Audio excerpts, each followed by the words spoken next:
शुभकामनाएं। नमस्कार, मैं हूं गुंजन आपके साथ। तो चलिए चलते हैं और जानते हैं गोवर्धन त्योहार क्यों बनाया जाता है। गोवर्धन इसलिए बनाया जाता है क्योंकि गोवर्धन पूजा से श्री कृष्ण की एक लीला जुड़ी हुई है।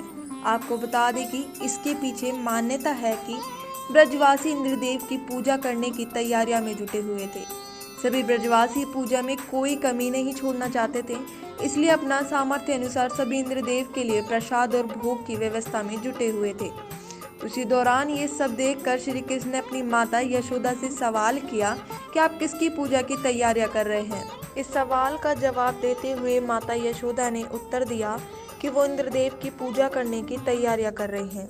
कृष्ण की माता ने बताया कि इंद्र वर्षा करते हैं और उसी से हमें अन्न और हमारे गायों के लिए घास चारा मिलता है। यह सुनकर कृष्ण जी ने तुरंत कहा, मैया हमारी गाय तो अन्न गोवर्धन पर्वत पर चरती है, तो हमारे लिए तो वही पूजने होने चाहिए। इंद्रदेव तो घमंडी है, वह कभी दर्शन नहीं देते। कृष्ण की बात मानते हुए सभी ब्रजवासियों ने इंद्रदेव के स्थान पर गोवर्धन पर्वत की पूजा शुरू कर दी। इस पर क्रोधित होकर भगवान इंद्र ने मूसलधारा बारिश शुरू कर दी। वर्षा को बाढ़ का रूप लेते देख सभी ब्रज के निवासी भगवान श्री कृष्ण को कोसने लगे। तब कृष्ण जी ने वर्षा से लगातार रक्षा करने के लिए गोवर्धन पर्वत को अपनी कानी उंगली पर उठा लिया और इसके बाद सभी गांववासियों ने अपनी गाय को पर्वत के नीचे शरण स्थान दिया।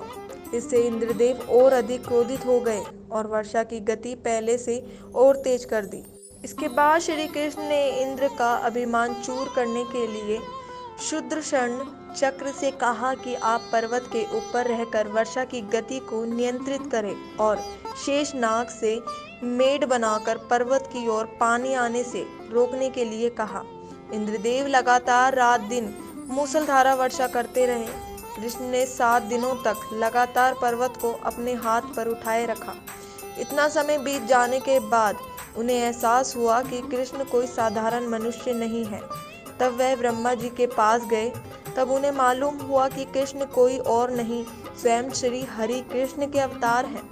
इतना सुनते ही वह श्री कृष्ण के पास जाकर उनसे क्षमा मांगने लगे। क्षमा मांगने के बाद देवराज इंद्र ने कृष्ण की पूजा की और उन्हें भोग लगाया। तभी से गोवर्धन पूजा की परंपरा कायम है और मान्यता के अनुसार तभी से दिवाली के ठीक दूसरे दिन गोवर्धन पर्वत और गायों की पूजा करने से भगवान कृष्ण प्रसन्न होते हैं। इस दिन गाय के गोबर के टीले बनाने की भी परंपरा है और गोवर्धन के रूप में पूजा जाता है। इन टीलों को फूलों से सजाया जाता है और इनके आसपास दीपक जलाए जाते हैं और मान्यता के अनुसार भोग लगाकर परिक्रमा लगाई जाती है। ये परिक्रमा गोवर्धन पर्वत की परिक्रमा जैसे माना जाता है। तो ये था आज के त्योहार के पीछे की पौराणिक कथा, जिस कारण दिवाली के दूसरे दिन यानी कि आज इन्हें पूजा जाता है। ये त्योहार राजस्थान में बहुत हर्षोल्लास के साथ मनाया जाता है। आप सभी को फिर से गोवर्धन की हार्दिक शुभकामनाएं। इसी तरह मुस्कुराते रहें, खुश रहें और बने रहें शुभ 24 न्यूज चैनल पर। नमस्कार।